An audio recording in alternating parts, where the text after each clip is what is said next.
Hello दोस्तों, कैसे हो आप लोग। एक बार फिर से आपका स्वागत है मेरे चैनल पे। तो आज के इस वीडियो में मैं आपको बताने वाला हूँ बिल्डिंग सेफ्टी सिस्टम्स के बारे में।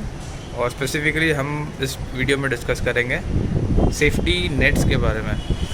तो आपने बहुत से बिल्डिंग्स में देखा होगा कि एक हॉरिजॉन्टल सेफ्टी नेट रहता होगा इस तरह ग्रीन कलर का, जो बाहर की तरफ निकला होता है। तो इस नेट का पर्पस क्या है और किस चीज़ का बना होता है ये नेट, और इसका इंस्टॉलेशन वगैरह कैसा होता है, कैसा हमें लगाना चाहिए इसको, और किस तरह से हमें इसका केयर करना चाहिए, इस वीडियो में मैं आपको बताने वाला हूँ। तो वीडियो को अंत तक ज़रूर देखना।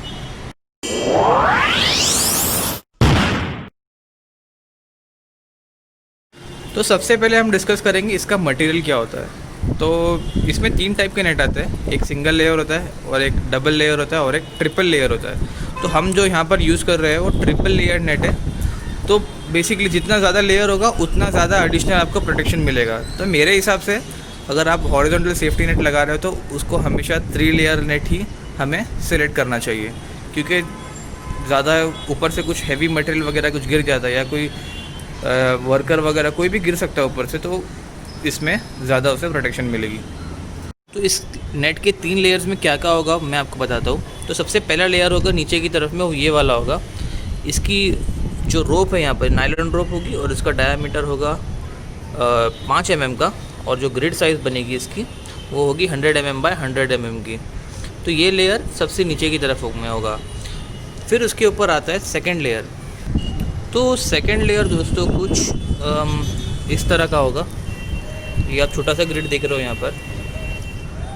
तो इसकी रोप की साइज़ होगी 2.5 mm की, और जो ग्रिड साइज़ बन रही है उसकी, ये स्क्वायर जो बन रहा है वो होगा 25 mm का। सो ये हो जाएगा आपका सेकंड लेयर। और जो थर्ड लेयर होगा वो ऊपर की तरफ ये वाला होगा। इसको हम बोलते हैं मोनोफिलामेंट नेट। तो ये थर्ड लेयर का काम करेगा। तो बेसिकली अगर आप नेट खरीद रहे हो, अगर आप सिंगल लेयर नेट लेते हो तो आपको सिर्फ ये वाला पार्ट मिलेगा। अगर 2 लेयर नेट खरीद रहे हो आप तो आपको ये मिलेगा, प्लस ये ऊपर मोनोफिलामेंट नेट मिलेगा। और अगर आप 3 लेयर का नेट ले रहे हो तो ये तीनों चीज़ आपको मिलाकर मिल जाती है, जो एक स्टर्डी नेट बना देती है। तो मैं आपको दिखाता हूँ ये कैसा दिखता है ऊपर से। तो यहाँ पर तीनों लेयर कंबाइन हो गए, तो आपको एक बड़ा सा ग्रिड दिख रहा होगा, उसके ऊपर छोटा सा ग्रिड है, फिर उसके ऊपर एक मोनोफिलामेंट नेट आपको दिख रहा होगा। तो इस तरह से ये नेट का कंपोजिशन है, नेट के अंदर क्या क्या चीज़ आती है।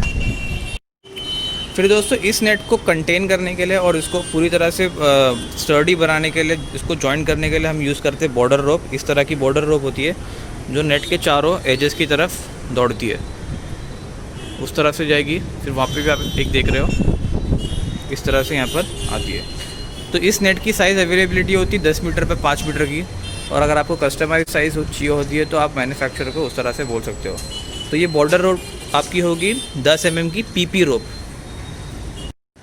सो आई होप ये आपको समझ में आ गया रहेगा कि नेट का मटेरियल कौन सा होता है और कितने लेयर के होते हैं और किस तरह से आपको लेयर वाइज सिलेक्शन करना होता है। तो आपको अगर हॉरिजॉन्टल सेफ्टी नेट यूज़ करना है तो मैं रेकमेंड करूँगा आप 3 लेयर का नेट ही यूज़ करो। तो दोस्तों आगे बढ़ते हैं और मैं आपको बताता हूँ कि इसको लगाते कैसे। तो बेसिक चीज़ हमको ये जानना है इसके अंदर कि अगर ये हॉरिजॉन्टल नेट है तो इसको नीचे से पहले सपोर्ट देना पड़ेगा हमें। तो सपोर्ट प्रोवाइड करने के लिए हम ये इस तरह का MS पाइप यूज़ करते हैं। 40 mm का MS पाइप है, ठीक है। ये पाइप निकलेगा बाहर की तरफ। अब इसको यहाँ पर सपोर्ट करने के लिए हम ब्रैकेट दे देते हैं यहाँ पर, और इसके अंदर किसी भी तरह का एक्सटर्नल प्रेशर ना आ जाए या बेंड ना हो जाए, तो इसके लिए हम वहाँ से उसको रोप के ज़रिए हम खींच लेते हैं ऊपर की तरफ। तो इससे क्या होता है, एक कांस्टेंट स्लोप जो हमें मेंटेन करना होता है वो हम मेंटेन कर सकते हैं इस रोप के ज़रिए। तो स्लोप जनरली हम इसका 30 डिग्री के आसपास रखते हैं। 45 डिग्री स्लोप रखना अलाउड नहीं है दोस्तों, क्योंकि बहुत ही ज़्यादा इंक्लाइंड हो जाता है वो। तो जनरली 20 to 30 डिग्री के बीच में हमें एक नॉर्मल स्लोप मेंटेन करना चाहिए। तो इस तरह का एक यू बार यहाँ पे हमने दिया है। इस रस्सी से हमने नेट को खींच कर रखा है यहाँ पर, और इस पाइप को भी इस रस्सी से यहाँ पर खींच कर रख दिया है हमने, और इसको हमने ग्राउंड किया है हिल्टी केमिकल से, हिल्टी HY200 से। तो ये आपको ध्यान देना है कि इसकी ब्रैकेट की जो स्ट्रेंथ होगी वो अच्छी होना चाहिए, क्योंकि क्या होता है जब हवा वगैरह चलती है तो ये पाइप जो है हिलने लगता है। तो हिलने की वजह से ये यू बार जो हमने इंसर्ट किया है वो निकल के बाहर भी आ सकता है। तो वो हमें ध्यान देना चाहिए कि अच्छा केमिकल यूज़ करके हमें इसे ग्राउटिंग करना चाहिए अंदर की तरफ। और उस रोप से हमें वो कॉर्नर को खींचकर ऊपर बांध देना चाहिए। तो मैं आपको ऊपर बताता हूँ कि किस तरह से हमें ऊपर बांधना चाहिए। दोस्तों वो रहा हमारा पाइप और रस्सी को बांधकर हमने खींचकर यहाँ पर बांध दिया है। इसी तरह सारे रोप्स आप देख सकते हो, सारे के सारे ऊपर आए हैं और हमने ऊपर बांध दिया है। तो बाद में ये कुछ इस तरह का दिखता है।